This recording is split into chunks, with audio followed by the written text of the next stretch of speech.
I'd say when I was younger, it was a lot of those gospel churches and the gospel singers, and then from that, I got into like soul and R&B music, like Bill Withers, Otis Redding, Sam Cooke, and people like that.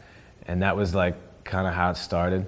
And then as I got older, then I got into like the really old blues type stuff, like Son House, Robert Johnson, Blind Willie McTell, and like the older guys. And that's what really, I feel like, inspired a lot of what I do now, because I'm just taking what they did and putting my own twist on it, you know, because back then they had, you know, I feel like those guys were dealing with so much that they dealt with it through the power of music and kind of just got it out, and their voices were just crazy trains just going through as hard as they could, you know, and I don't see a lot of vocalists doing that anymore, and that's what I try to recreate and emulate those guys for sure.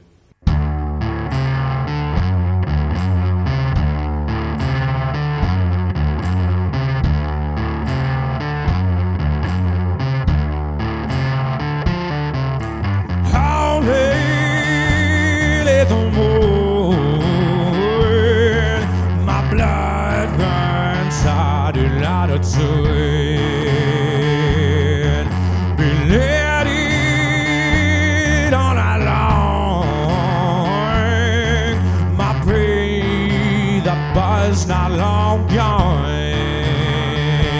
only Lord, only Lord, only Lord, only Lord. Hellhounds at my heels,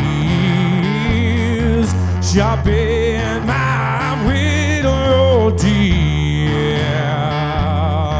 No matter anyhow, my pace just wears him down. Only Lord, only Lord, only Lord, only Lord.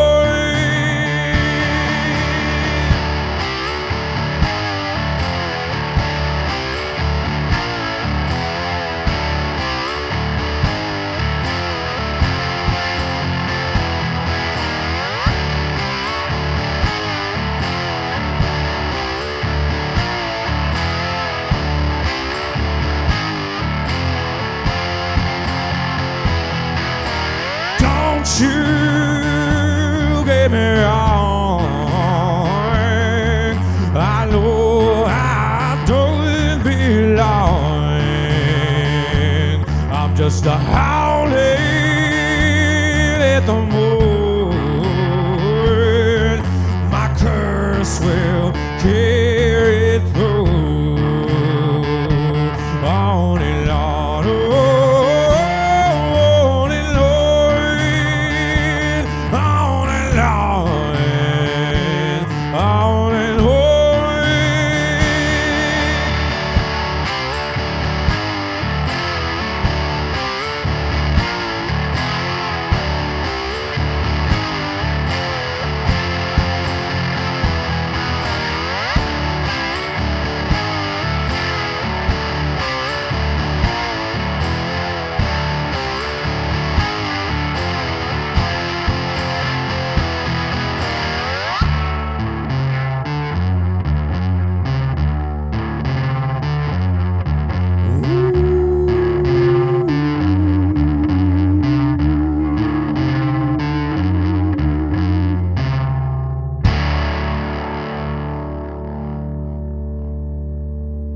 It started when I was really young, actually. My mom noticed that I was singing all the time, and so she put me in choir in school, and then the choir director was like, wait a minute, you have a voice on you, and he put me in opera.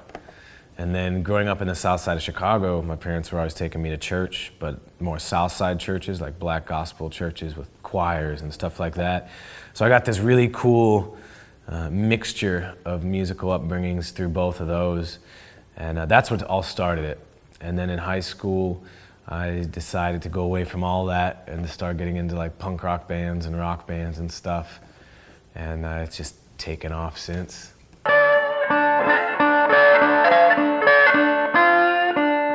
thing that I really took away from the gospel churches is similar to those blues musicians, is that when I saw the people singing in these gospel churches and in the choirs and stuff, you know, they're basically bringing all their problems to the Lord or whatever, you know, but the way that they would just unleash the emotion and the passion and the way they would sing, it was like they were throwing all their troubles and burdens out in front of the world and just letting it go and up into whatever.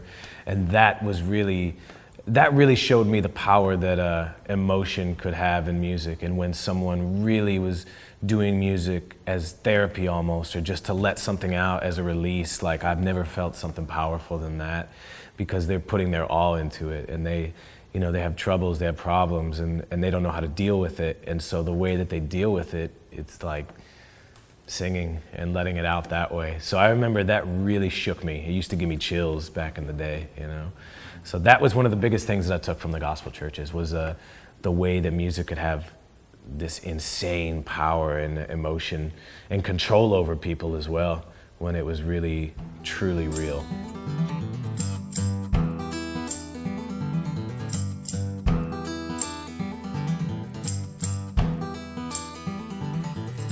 When I go, I don't know when I'll be coming back again, leaving the past behind my stride. In this way I will abide. They call me the Holy. They call me the Holy. They call me the Holy.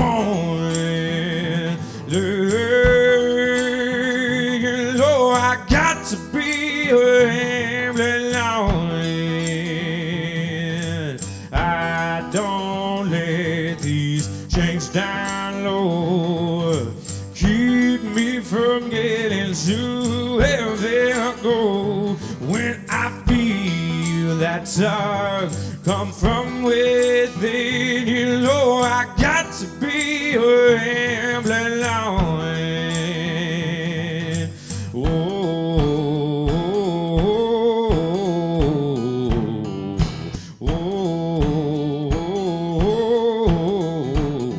They call me the Holy. They call me the Holy. They call me the Holy. You know I got to be rambling on.